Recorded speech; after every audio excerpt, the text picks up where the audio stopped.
বাঁকুড়ায় চালু হলো বাড়ি বাড়ি পিএনজি পরিষেবা, খুশি শহরবাসী। বাঁকুড়া শহরে অবশেষে চালু হলো পিএনজি পরিষেবা। শহরের 20 নম্বর ওয়ার্ডের সারদাপল্লী এলাকায় আনুষ্ঠানিকভাবে এই পরিষেবার সূত্রপাত হয়েছে। এর ফলে এখন থেকে নির্দিষ্ট মূল্যের বিনিময়ে নিরবিচ্ছিন্ন রান্নার গ্যাস পরিষেবা পাবেন উপভোক্তারা। এই নতুন ব্যবস্থার মাধ্যমে গ্যাস বুকিং সংক্রান্ত দীর্ঘদিনের সমস্যার সমাধান হতে চলেছে। এতদিন অনেক ক্ষেত্রে গ্যাস না থাকলে বুকিং সমস্যার কারণে গ্রাহকদের হয়রানির শিকার হতে হতো। পিএনজি পরিষেবা চালু হওয়ার ফলে সেই সমস্যার অবসান ঘটবে বলে আশা করা হচ্ছে। এখন থেকে প্রতি 2 মাস অন্তর গ্যাসের বিল প্রদান করতে হবে, ফলে ব্যবহার আরো স্বচ্ছ এবং নিয়ন্ত্রিত হবে। পাশাপাশি সিলিন্ডার ব্যবহারের তুলনায় দুর্ঘটনার আশঙ্কাও অনেকটাই কম থাকবে।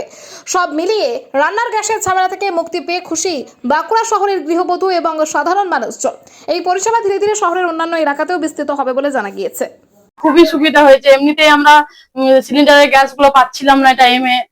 তারপরে এই যে গ্যাসের ক্রাইসিস, সেটা আমাদের দূর হলো। আমাদের এত বড় ফ্যামিলি, তো 7 জন মেম্বার, আমার একটা গ্যাস 20 থেকে 22 দিন যায়, তো বাকি 35 দিন বাদে গ্যাস বলছিল দিবে। তাহলে আমরা বাকি 15 দিন খাবো কি? 13 বছর বাদে আমি আজকে রান্না করলাম, খুবই কষ্ট হচ্ছিল। এটা হয়ে খুবই সুবিধা হয়েছে।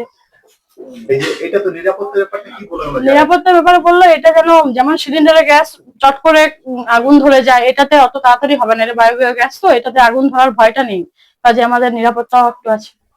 এটা সুবিধা বলতে খুবই ভালোই সুবিধা আমাদের, কারণ আমাদের তো গ্যাস শেষ হলে গ্যাসের উপরই পুরো নির্ভর। আমাদের তো আগুন, আমাদের তো আর কোনো উনুন টুনুন নেই, পুরো যা হবে এটা ওই গ্যাসের মধ্যেই আমাদের রান্না বান্না হয়।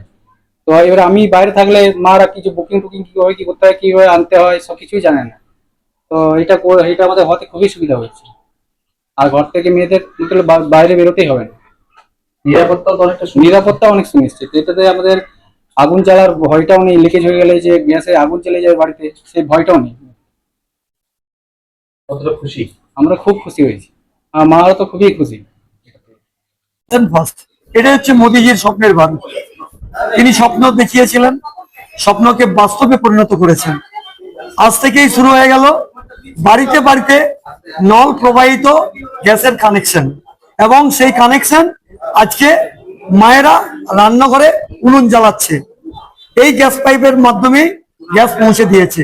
সেটাই আজকে ইনোগ্রেশন করেছেন আমাদের যশস্বী প্রধানমন্ত্রী। বাঁকুড়াতে আজকে লঞ্চ হয়ে গেল, এবং আজকে আমরা প্রেসের মধ্য দিয়ে আপনাদেরকেও 12 বছর দীর্ঘ সময়ের যে প্রধানমন্ত্রী ভারতবর্ষের এই রেকর্ড করলো, তার এই 12 বছরের খতিয়ান আপনার সামনে তুলে ধরলাম। তার মধ্যে গ্যাসটাও জনগণ বলবে, আমরা কি বলবো? আমরা তো মোদিজির ক্ষুদ্র কর্মী, তাদের সৈনিক হিসাবে আমরা কাজ করছি। জনগণ বলবে, মায়েরা বলবে, ভারত মাতার সুকন্যারা বলবে, আমাদের 140 কোটি গণদেশের সেই ভারত মায়েরা বলবেন।